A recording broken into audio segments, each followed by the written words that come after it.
It's another edition of Time About the Movies, and today we're taking a look at the three films of October 14th, 2005. And on today's show, we have a remake of a John Carpenter classic.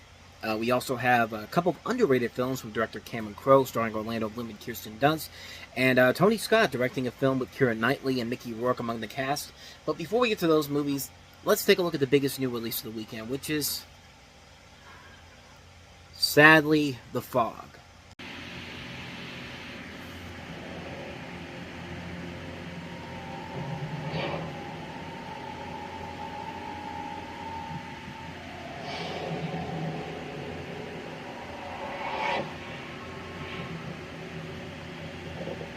I got something on my radar. Looks like a fog bank that's moving straight toward us. And a fog moves against the wind.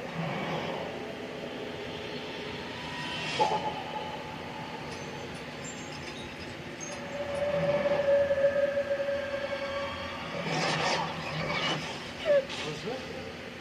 What's wrong? I keep seeing horrible things happening.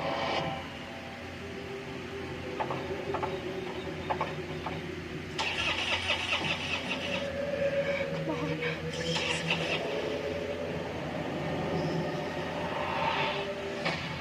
What's going on?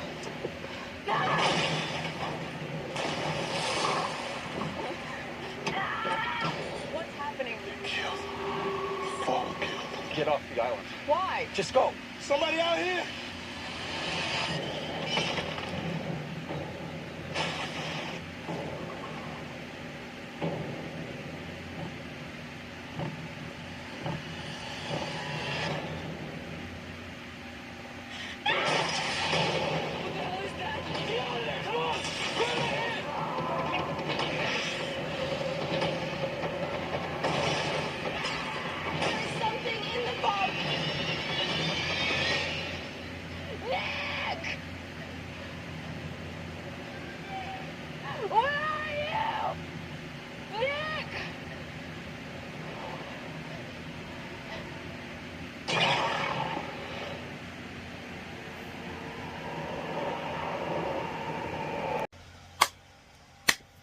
Congratulations, Sony. You took a classic horror movie and you completely just botched it up and made it into another generic 2000s horror movie.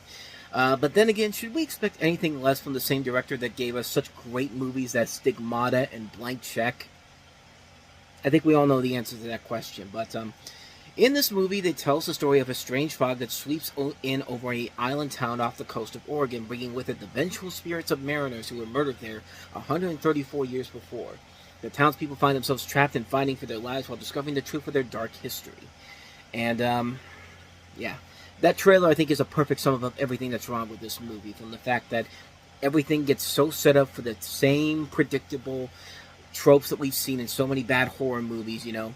The car all of a sudden just stops in the middle of nowhere, and then all of a sudden the evil fog comes, and it just so happens that a truck is there, and the car is able to just go careening into the water, killing off Selma Blair, and it's just like, what comedic timing that is. I'm sorry, what horrifying timing that is. And, of course, you gotta have your ass shot in here. You gotta have your woman in the skimpy clothing thinking that, you know, there's gonna be a possibility of nipple in here, but then again, this is PG-13, so if you really think that at that point, you're really fucking stupid. But, this movie really does think you're fucking stupid. I mean, the whole movie thinks you're fucking stupid. I mean, this is without a doubt one of the stupidest movies I have ever seen in my entire life. This is a terrible adaptation remake of this classic film. John Carpenter took an idea that was stupid and made it terrifying. It actually worked to John Carpenter's strengths. This movie, however, takes everything that made the original Fog such the classic that it was and essentially just turned it into, like I said, another generic ass horror film in the 2000s. I mean, there is nothing about this movie that's scary.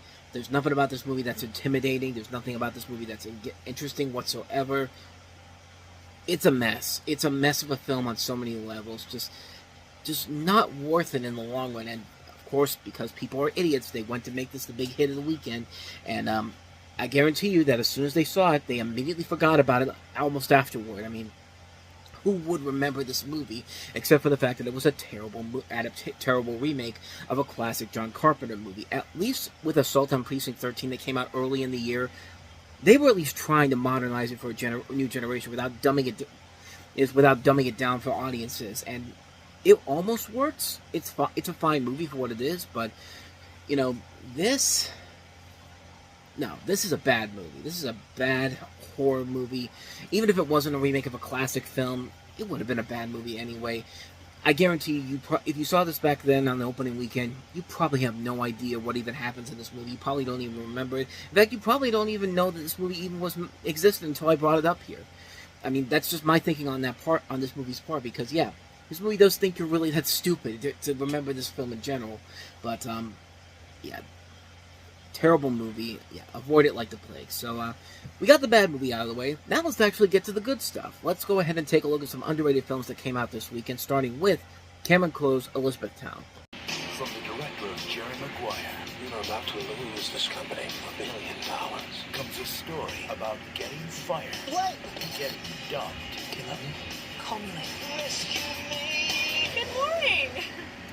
And getting saved by a complete stranger.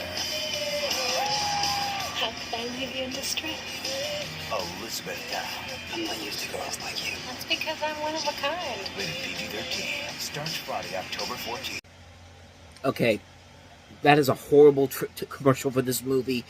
I never even saw that commercial until I actually recorded that for this episode. But my God, that's a terrible commercial. Because first of all, if he was losing $1 million, he wouldn't have gotten fired. No, in the movie he loses $972 million, and that's why he gets fired. And yeah, those moments where it's just like it just feels like a really bad romantic comedy, and it's not that at all. In fact, far from it. It's actually a much more darker and more. It's more of a dramedy in a way, shape, or form, and that's what I really like about this movie. You have a young shoe designer played by Orlando Bloom who is fired from his job after costing his company an industry record of nearly $1 billion, $972 million. On the verge of suicide, Drew receives a call from his sister telling her that their father has died while visiting their former hometown of Elizabethtown, Kentucky. Deciding to postpone his suicide and bring the father's body back to Oregon, he then becomes involved with an unexpected romance with a flight attendant played by Kirsten Dunst, whom he meets near the start of his journey. And you also see Susan Sarandon in this film, Alec Baldwin, Bruce McGill, Jessica Biel, Judy Greer. Really good cast overall. And who else was in here? Paul Schneider is in here, Loudon Wainwright. Just a lot of really, really good talent in this movie. This is a really good movie that I really think does not get the proper respect it deserves. It's a really solid film, and it's a criminally underrated film for Cameron Crowe in general, who made a lot of really good movies in general. But this is a film that just works to the strengths of what Cameron Crowe does so well here. I mean, Kirsten Dunst and Orlando Bloom, they have this great chemistry together. You do buy into the relationship that they have, and you do like the journey that Orlando Bloom goes on. It does not pull punches when it needs to. I mean, it's a really, really good film overall. Maybe not as good as Cameron Crowe's Almost Famous, which I think that and Vanilla Sky, I think, are his overall magnum opuses. Even Jerry Maguire, I think, is a good movie in general, but this was a really good film that sadly does not get the proper respect it deserves. It's a really good film, very underrated film. I highly recommend checking it out. It's definitely, if you like stuff like Jerry Maguire, Say Anything, Almost Famous, Vanilla Sky, this is definitely right up there with some of Cameron Crowe's best work. Definitely a very underrated film. Definitely check it out. So with all that said, let's go ahead and move on to the last one we have here. Yet another underrated film that came out this weekend, Tony Scott's Domino. Follow my instructions and we all walk away clean. Domino, you're with me on the side. Shepard, you cover the rear. What do you want me now? All we want is the money. This is an inside job. $10 million in cash. Let's go home right now. What I've seen you do. We're celebrity hostages.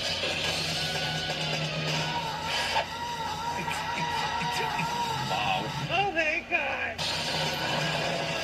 Domino, rated R. Now play. So not only does Will Turner have a movie out this weekend, so does Elizabeth Swann from the Pirates of the Caribbean movies. All that's missing is a film from Johnny Depp, but then again, Corpse Bride was still playing in theaters, so there you go. There's one with Jack Sparrow. So we've completed the trifecta there, but This is Domino, which is inspired by the story of Domino Harvey, who's the English daughter of stage and screen actor Lawrence Harvey, who became a Los Angeles bounty hunter and actually died from an overdose at the age of 35 of fentanyl on June 27th of this year, about a few months before the film was released. Its plot flashes back to when Domino, played by Keira Knightley, is a fashion model turned bounty hunter, narrating how a $10 million robbery came about 36 hours beforehand. Vicky Rourke, Edgar Ramirez, Delroy Lindo, Mina Suvari, Monique, Lucy Liu, and Christopher Walken are among the cast in the film. Very underrated film in general, and plays to the strengths of what Tony Scott does that's so different from his brother Ridley Scott. And it was a film that did not get the best reviews when it came out. In fact, they got thrashed by critics when it came out. It was not a big box office hit either, but has gone on to have this following over the years, and rightfully so, because it is a really solid film, a very stylistic, cool-looking film that definitely is very visually interesting to look at with its dark twists and turns. And Keira Knightley shows she can hold her own in a movie like this. She fits the role of Domino so well, and it's just a really, really entertaining film all the way through. It's a very intense film. It's a film that does go to so many different lengths and goes to so many different aspects that you wouldn't expect from a film like this. And it does keep you invested in what's going on in general. It has a great script written by Richard Kelly, who gave us Donnie Darko.